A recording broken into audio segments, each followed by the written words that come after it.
8वां अध्याय। रक्तबीज वध। ऋषि कहते हैं, चंडमुंड दोनों दैत्यों के मारे जाने पर तथा बहुत सी सेना के भी मारे जाने पर असुर राजा महाप्रतापी शुंभ के चित्त में भारी क्रोध पैदा हो गया। उसने सभी दैत्यों की सेना को युद्ध के लिए आज्ञा दे दी। उसने कहा, आज 86 उदायुध्व नामक सेनापति अपनी सारी सेना को लेकर चले। असुर 84 कंबू सेनापति भी अपनी सेना के साथ युद्ध के लिए निकले और मेरी आज्ञा से 50 करोड़ वीर्यकुल के असुर तथा 100 धौम्रकुल के सेनापति सेनाओं के साथ प्रस्थान करे। और फिर मेरी आज्ञा से कालिक, मौर्य, दौरहरित शुंभ ने इसी प्रकार आज्ञा देकर स्वयं भी बहुत सी सेनाओं के साथ प्रस्थान कर दिया। जब चंडिका ने देखा कि इस ओर भयानक सेना लेकर शुंभ आ रहा है, तब तो उन्होंने अपने धनुष की टंकार करके पृथ्वी आकाश के मध्य भाग को गुंजा दिया। हे राजन, उस समय सिंह ने भी महान गर्जना की। फिर चंडिका ने घंटा बजाकर उस गर्जना को और भी बढ़ा दिया। उस गर्जना को सुनकर राक्षस सेनाओं ने आकर चारों ओर से देवी, सिंह और काली को क्रोध के साथ घेर लिया। हे राजन, राक्षसों के नाश के लिए तथा देवताओं की वृद्धि के लिए अत्यंत बल एवं पराक्रम से संपन्न होकर ब्रह्मा, विष्णु, शिव, कार्तिकस्वामी, इंद्र आदि देवताओं की शक्तियां उन्हीं के शरीरों से निकलकर उन्हीं रूपों से चंडिका के पास आ गई। जिस देवता का जो रूप जैसे भूषण तथा वाहन है, उन्हीं वस्तुओं से संपन्न होकर वह देवता शक्ति वही रूप धारण कर राक्षसों के साथ युद्ध करने आ गई। ब्रह्मा जी की शक्ति, जिसे ब्राह्मणी कहते हैं, जो हंसों से जुते हुए विमान पर आरूढ़ थी, अक्षयसूत्र कमंडल से शोभित थी, सबसे प्रथम उपस्थित हुई। महेश्वर की शक्ति वृषभ पर विराजमान सुंदर त्रिशूल धारण किए, महासर्पों के कंकण धारण किए, मस्तक पर चंद्ररेखा सुशोभित थी, वह मातेश्वरी शक्ति आई। कार्तिक स्वामी की शक्ति, हाथ में शक्ति लिए मोर पर आरूढ़ गुह्यरूपिणी कौमारी अंबिका शक्ति राक्षसों से युद्ध करने आ गई। वैसे ही विष्णु की शक्ति गरुड़ पर सवार होकर शंख, चक्र, गदा, शांगे एवं खंग हाथ में लिए वहां वैष्णवी शक्ति आ गई। यज्ञवारा का विचित्र रूप धारण करने वाले विष्णु की वाराह शक्ति वैसा ही स्वरूप धारण करके वहां आई। नृसिंह जी के समान शरीर को धारण किए, गर्दन के बालों के फटकारने से आकाश के तारों को बिखेरती हुई नारसिंही शक्ति वहां आ गई। इंद्र की शक्ति, इंद्र के समान रूप वाली 1000 नेत्र धारण किए वज्र हाथ में लेकर ऐरावत हाथी पर विराजमान होकर वहां आ गई। तब देव शक्तियों सहित शंकर जी ने चंडिका से कहा, मेरी प्रसन्नता के लिए शीघ्र से शीघ्र इन असुरों का संहार करो।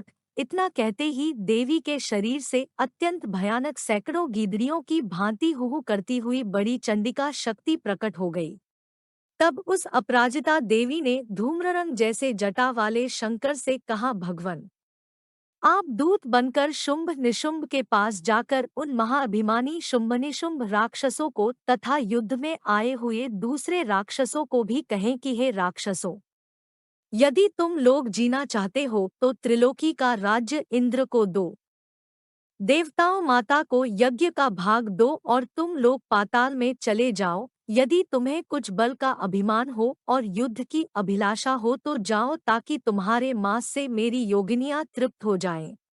इस दूत रूप में स्वयं शंकर को ही देवी जी ने नियुक्त किया था। वह शिवशक्ति संसार में शिवदूती नाम से विख्यात हुई।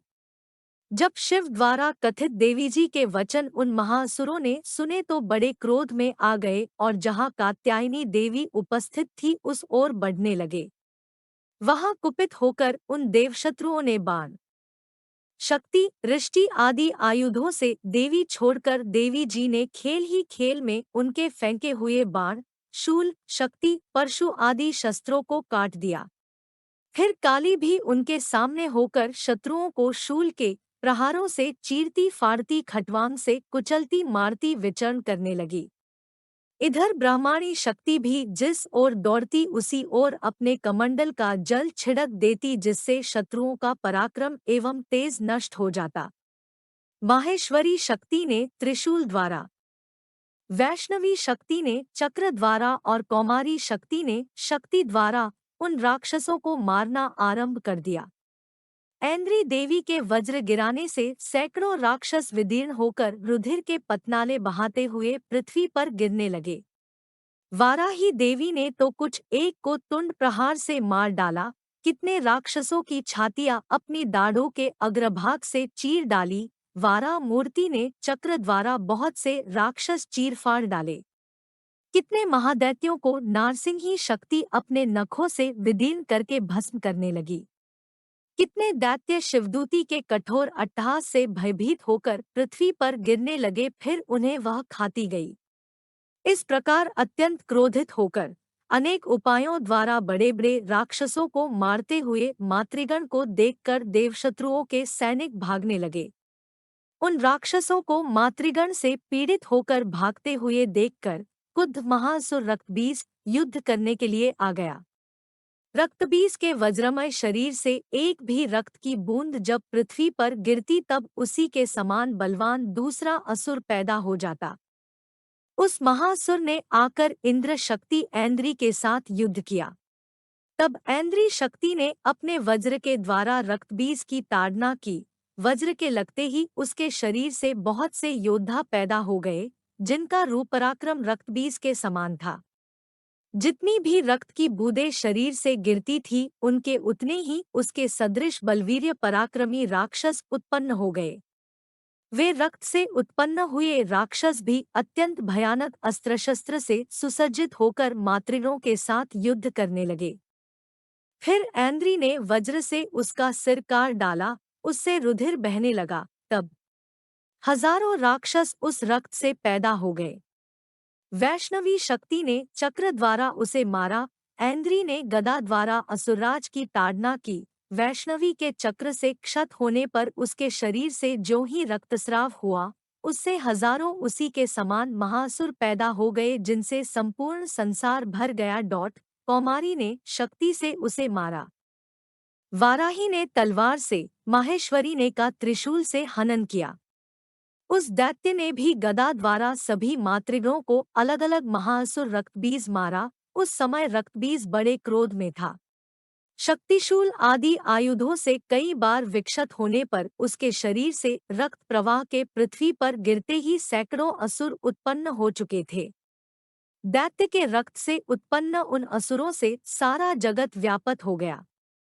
देवताओं को डरा एवं उदास देखकर तब शीघ्र ही चंडिका ने काली से कहा, हे चामुंडे, अपना मुख तुम अधिक विस्तार से फैला लो, मेरे शस्त्र के प्रहार से गिरते हुए रक्त की बूंद और बिंदुओं से उत्पन्न महादैत्यों को अपने वेगवान मुख द्वारा खाती जाओ और युद्धभूमि में रुधिरोत्पन्न इन महादैत्यों का भक्षण करती रहो। इस प्रकार कहकर चंडिका ने रक्तबीज पर त्रिशूल से प्रहार किया। फिर काली ने रक्तबीज का रक्त मुख से ग्रहण कर लिया। उस दैत्य ने भी चंडिका पर गदा चलाई, किंतु 10 गदापात द्वारा चंडिका को कुछ भी वेदना न हुई। रक्तबीज के क्षतविक्षत शरीर से जो बहुत रुधिर गिरने लगा, उसे चामुंडा मुख द्वारा पीती गई और जो रक्तपात से राक्षस पैदा हो गए थे। इस प्रकार चामुंडा ने सभी दैत्य खा डाले और रक्तबीज का रक्त भी पी डाला। तब देवी ने शूल, वज्र, तलवार, शी आदि आयुधों से हीन उस महाअसुर रक्तबीज को मार डाला।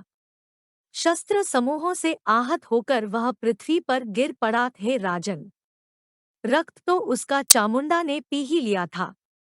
उसकी मृत्यु होने पर देवता परम प्रसन्न हुए। मातृशक्तियां उसके रुधिरपान के मन से उन्मत्त होकर नृत्य करने लगी।